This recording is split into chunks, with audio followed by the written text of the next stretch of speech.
লঙ্কা পাড়তে গিয়ে মই ভেঙে পড়ে মৃত্যু চাষির। শোকের ছায়া নান্দাই রেল কলোনি এলাকায়। আকাশে মেঘ জমতে দেখেই ঘরের চালে শুকাতে দেওয়া লঙ্কা নামাতে গিয়েছিলেন এক চাষি। সেই সময় দুর্ঘটনায় পড়ে প্রাণ হারাতে হলো তাকে। ঘটনাটি ঘটেছে পূর্ব বর্ধমানের নান্দাই রেল কলোনি এলাকায়। জানা গেছে মৃত চাষির নাম তপন হাজরা। আরও জানা গেছে সোমবার সন্ধ্যাবেলায় ঝড় বৃষ্টি ওঠার আগে তপন হাজরা ঘরের চালে শুকিয়ে রাখা লঙ্কা পাড়তে মই বেয়ে উঠেছিলেন।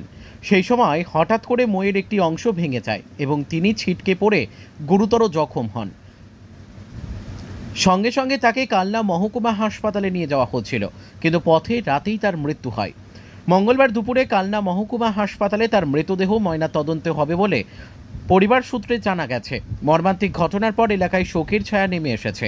স্থানীয়রা জানাচ্ছেন তপনবাবু একজন পরিশ্রমী ও শান্ত স্বভাবের মানুষ ছিলেন। ব্যুরো রিপোর্ট, আমাদের টিভি। মারা গেছে ভাই। আচ্ছা, কি হয়েছিল? ওই তো চালে উঠে লঙ্কা পাততে গিয়ে পড়ে গিয়ে মই ভেঙে। মানে লঙ্কা কেন পারছিল? ঝড় বৃষ্টিতে জলে ভিজে যাবে, নষ্ট হয়ে যাবে লঙ্কা।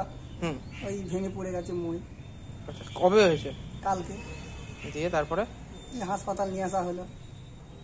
চিকিৎসকরা মৃত বলে ঘোষণা করে? হ্যাঁ, মৃত্যু ঘোষণা করে চিকিৎসা করার জন্য নিয়ে আসা হচ্ছে। কি নাম আপনার? আমার নাম গোপেশ্বর হাজরা। কে হয় আপনার? ভাই। আর যে মারা গেছে কি নাম তার? তপন হাজরা। যে মারা গেছে কে হয় আপনার? আমার প্রতিবেশী দাদা হয়। আচ্ছা, হ্যাঁ, কি হয়েছে? তপন হাজরা। হ্যাঁ, কি হয়েছিল? আগামীকাল যখন গতকাল মানে ঝড়টা যখন শুরু হয় ঠিক তার আগে মানে টালির চাল ছিল, সেই চালে লঙ্কা শুকোতে গেছে। তা ময়ে করে উঠে লঙ্কাটা পাততে গেছে।